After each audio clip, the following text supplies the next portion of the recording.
नमस्कार स्टूडेंट्स। स्वागत है आप लोगों का मेरे channel commerce make easy with Shubhru. चलिए स्टूडेंट्स, आज हम क्या सीखने वाले हैं। आज हम स्टैटिस्टिक्स का एक इम्पॉर्टेंट, वाकई में बहुत ही इम्पॉर्टेंट एक टॉपिक कर रहे हैं, कोरिलेशन। इसके बाद हम रिग्रेशन करेंगे। ठीक है, तो कोरिलेशन होता क्या है? कोरिलेशन होता है दो वेरिएबल्स के बीच का रिलेशन। उनके बीच में कितना खिंचाव है। खिंचाव का मतलब आप इंग्लिश में अट्रैक्शन भी कह सकते हो, शायद रिजेक्शन भी हो सकता है।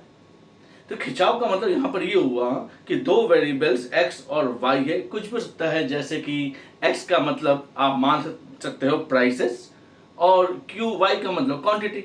यानी कीमत अगर ज़्यादा होती, कीमतें ज़्यादा होने पर डिमांड कम होगी, या प्राइस कम होने पर डिमांड ज़्यादा होगी।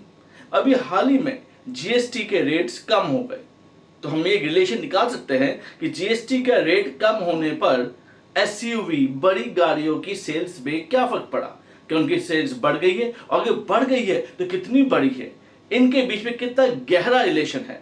इस गहरे रिलेशन को हम मापते हैं -1 से +1 के बीच में।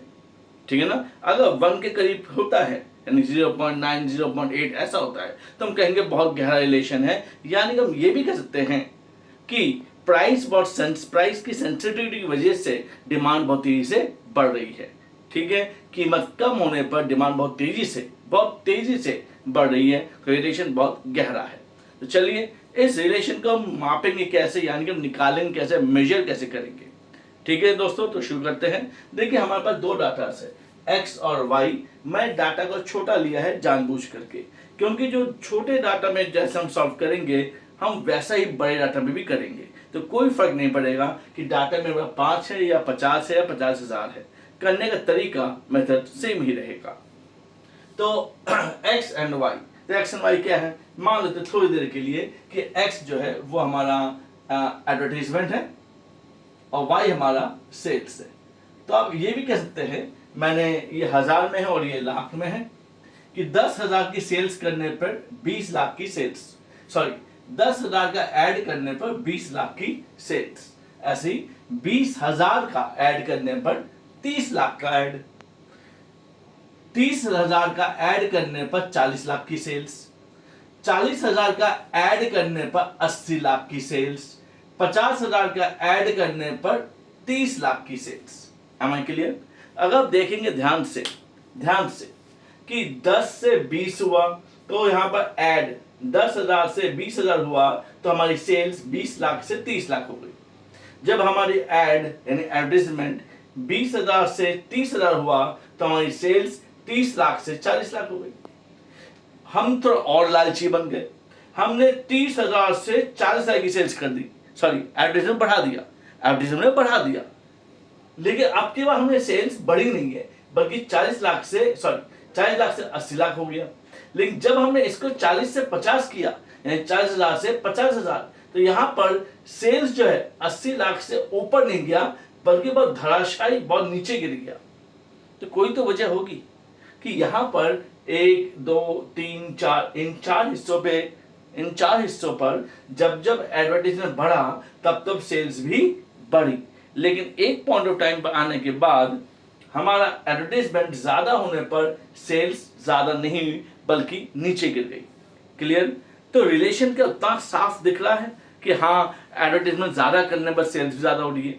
एक पॉइंट ऑफ टाइम तक तो लगता है कि हाँ, एडवर्टाइजमेंट ज्यादा करने पर सेल्स ज्यादा हो रही है, पर वो एक पॉइंट ऑफ टाइम तक का ही है। जब डाटा को पूरा लेंगे तो शायद हमें ये देखने को नहीं मिल रहा। इसलिए अब हम एक रिलेशन निकालेंगे, किसके बीच में, एडवर्टाइजमेंट और सेल्स के बीच में। इस रिलेशनशिप को हम कहते हैं कोरिलेशन। Got it? और को मतलब दो, तो इसलिए क्योंकि दो है यहां पर। अगर दो से ज्यादा होंगे तो हम कहेंगे मल्टीपल कोरिलेशन। ठीक है, वो हम बाद में समझेंगे, पहले हम कोरिलेशन बात करते हैं। चलिए, निकालने के लिए दो तरीके हैं, हालांकि दोनों में हमारे फॉर्मूले मैंने सेम ही रखा हुआ है। एक में लिखा है मीन मेथड और एक में एज्यूम्ड मीन मेथड। आप किसी भी मेथड से आप कर सकते हैं। ठीक है, दोनों से ही सेम जवाब मिलेगा। केवल अंतर यह है कि अगर आपका एवरेज पॉइंट में आ जाता है, पॉइंट में, डेसिमल में आ गया, तो डेसिमल में जब आ जाएगा तो उस स्थिति में अगर आप इसी मेथड को यूज करेंगे, यानी कि हमारे पास एक मेथड होता है जिसमें हम डायरेक्ट मेथड भी कहते हैं, तो सवाल बहुत बड़ा हो जाएगा। तो इसलिए मैंने उसी फॉर्मूले को यूज किया है कि चाहे आपका एवरेज डेसिमल में आए या परफेक्ट आए, दोनों में ही आपका सेम फॉर्मूला यूज हो जाएगा। एक में एवरेज मेथड लिया है और एक में हमने एज्यूम्ड मीन मेथड लिया है। दोनों में क्या अंतर है, देखते हैं क्या करेंगे। देखिए, सबसे पहले मैं एवरेज मेथड से कर रहा हूं, मीन मेथड से। पहले आप इसका एवरेज निकाल लीजिए। तो 10 and 20 30 60 and 40 100 and 150 150 150 टोटल हो गया। यहाँ 20 30 50 40 90 170 200 200 टोटल हो गया। तो एवरेज कितना आया, तो एवरेज आया 1 2 3 4 5। 150 को 5 डिवाइड करेंगे तो आपका एवरेज आएगा 30। तो मैं यहाँ पर लिख देता हूँ dx का मतलब x माइनस 30, यानी कि डेविएशन फ्रॉम x। और ये डेविएशन फ्रॉम x किसका डेविएशन, x का डेविएशन 30 से, और 30 कहां से आया, ये हमारा एवरेज है। ऐसे ही y का भी कर लेते हैं। ये टोटल कितना है 200, 1 2 3 4 5, 200 को 5 से डिवाइड करेंगे तो एवरेज कितना आएगा 40। तो यानी कि यहां पर y माइनस 40। Got it. अब हम सॉल्व कर रहे हैं। x minus 30, 10 minus 30 minus 20, 20 minus 30 minus 10, 30 minus 30 0, 40 minus 30 10, 50 minus 30 20। Solve करेंगे 0 आएगा, हमेशा 0 ही आएगा। हमेशा तब जीरो आएगा जब जब आपका डेविएशन मीन से होगा, यानी जब जब आप एवरेज dx बराबर x माइनस मीन करेंगे, हमेशा इसका सम जो होगा वो हमेशा 0 होगा। देखिए इस पर भी 0 आता नहीं आता। इसका हमने एवरेज कितना लिया 40, तो 20 माइनस 40, 20 यहाँ dy है, तो dy मतलब ऊपर लिखा y minus 40, 20 minus 40 minus 20, 30 minus 40 minus 10, 40 minus 40 0, 80 minus 40 40 and 30 minus 40 minus 10। Solve करेंगे 40 minus 10 30, 30 minus 10 20, 20 minus 20 0। Got it, बात समझ में आ गई? ओके। अब dx स्क्वायर यानी इसका स्क्वायर, माइनस 20 का स्क्वायर 400, माइनस 10 का स्क्वायर 100, 0 अगेन 100 एंड 20 का स्क्वायर 400। सॉल्व करेंगे यानी 1000। नाउ dy स्क्वायर, माइनस 20 का स्क्वायर 400, माइनस 10 का स्क्वायर 100, 0 का स्क्वायर 0, 40 का स्क्वायर 1600 और माइनस 10 का square 100। So 1600 and this is 2000, so 2200 आ गया टोटल। बहुत बढ़िया। अब dx into dy कहाँ है, ये दोनों है dx into dy।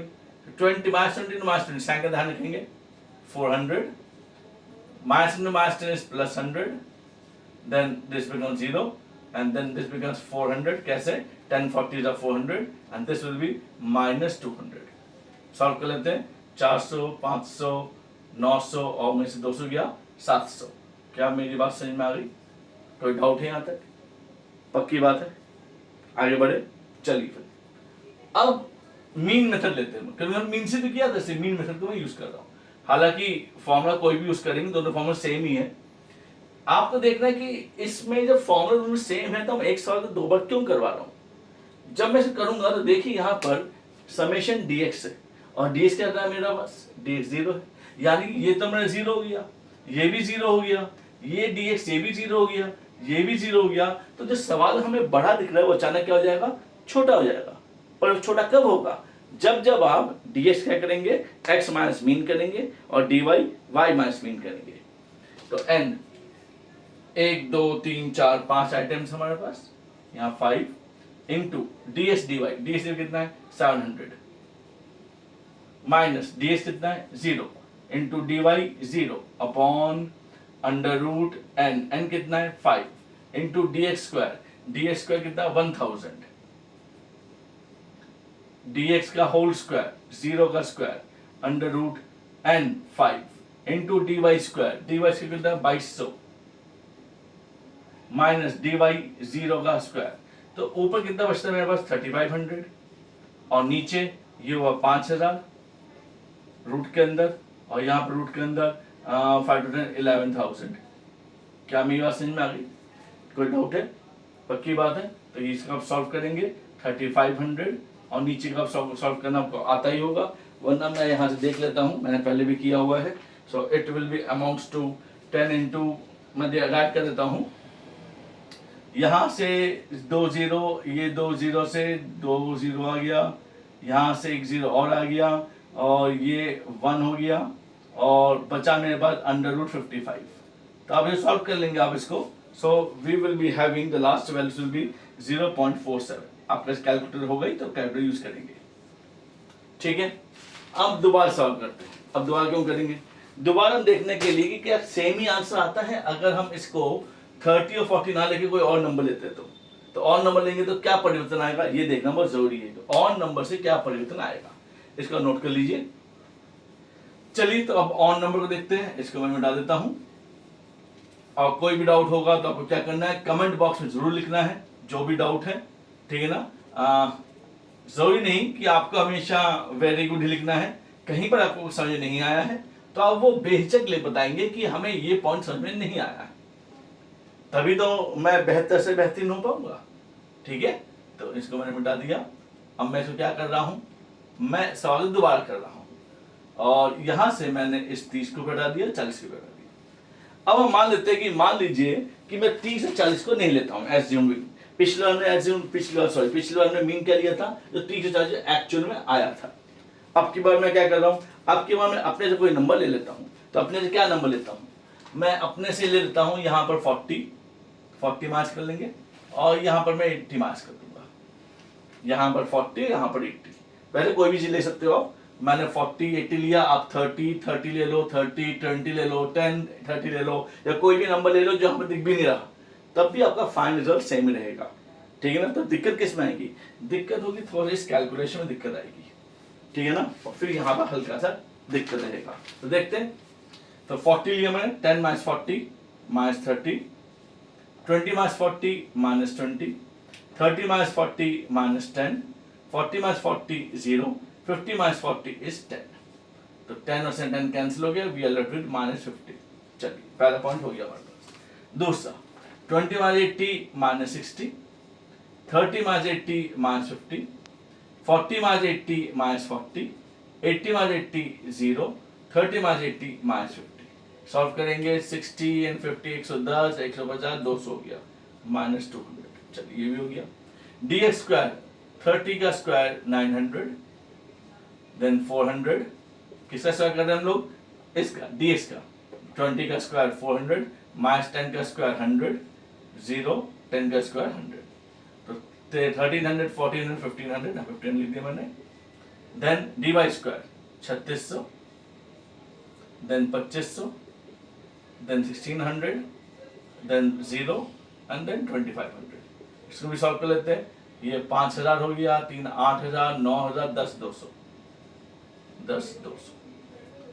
then ds and dy this one, these two multiplications, this will be 1800, then 1000, then 400, then 0 and then -500। Sign का ध्यान रखिएगा, साइन का बहुत इंपॉर्टेंस है। साइन का ऑब्वियसली बात है, जहाँ पर 1 + 2 + 3 होना है, वहाँ 1 - 2 करेंगे तो -1 आ जाएगा। तो साइन का आपको ध्यान रखना है। तो ये हो गया 2800 एंड दिस 2600 एंड -500, 21 28 32 एंड 27। अच्छा मैं देख लिया था मैंने, 2700। चलिए हम बढ़ाते फिर शुरू करें। एंड अब देखिए दोनों में अंतर क्या हुआ, दोनों में अंतर ये हुआ कि यहाँ पर पिछली बार ds क्या हो गया था, 0 हो गया था, dy भी 0 हो गया था, ये भी 0, ये भी 0। तो सवाल क्या हो गया था, छोटा।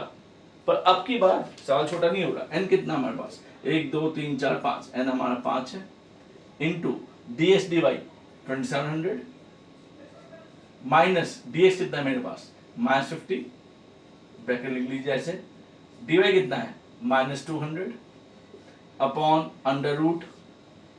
√n 5 इंटू dx स्क्वायर कितना मेरे पास 1500, माइनस dx का होल स्क्वायर, dx कितना -50 का square √n 5 into dy square कितना है 10 200, माइनस समेशन dy का होल स्क्वायर माइनस 200 का स्क्वायर।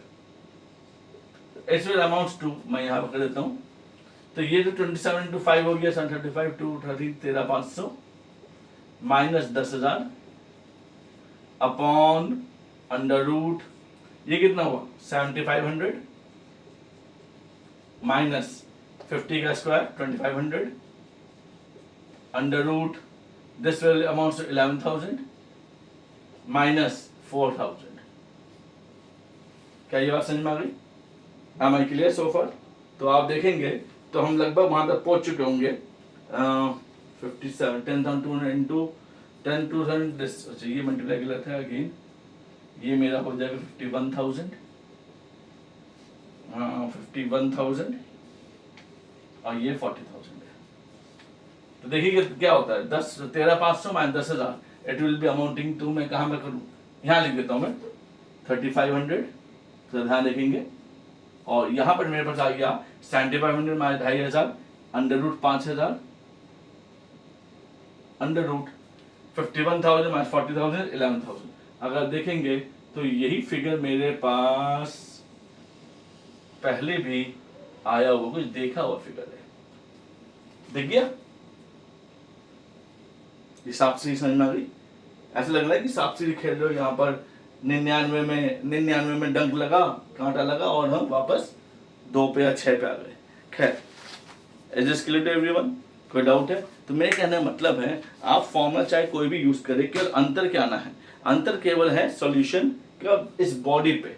इस बॉडी का मतलब कहीं पर सॉल्यूशन थोड़ा ज्यादा हो जाएगा, तो जब ज्यादा सॉल्यूशन थोड़ा ज्यादा हो जाएगा मतलब कैलकुलेशन ज्यादा हो जाएगी, तो गलती होने के चांसेस बढ़ जाएंगे और टाइम भी ज्यादा लगेगा। लेकिन इस बात को आप दिमाग से हटा दीजिए कि आप चाहे मीन मेथड से करें या आप एज्यूम मीन से करें, आंसर आपका हमेशा सेम ही आएगा। भले ही दोनों के रास्ते में कहीं पर थोड़ा ज्यादा टाइम लग रहा है, कहीं पर कम टाइम लग रहा है, लेकिन एंड रिजल्ट दोनों का सेम होगा। ठीक है, तो घबराने की बात नहीं है, ऐसा बार बार प्रैक्टिस कीजिए। कोई भी दिक्कत होगी तो SSC तो आपको करना ही है। SSC का मतलब शेयर, सब्सक्राइब एंड कमेंट। ठीक है, thank you all, have a nice day.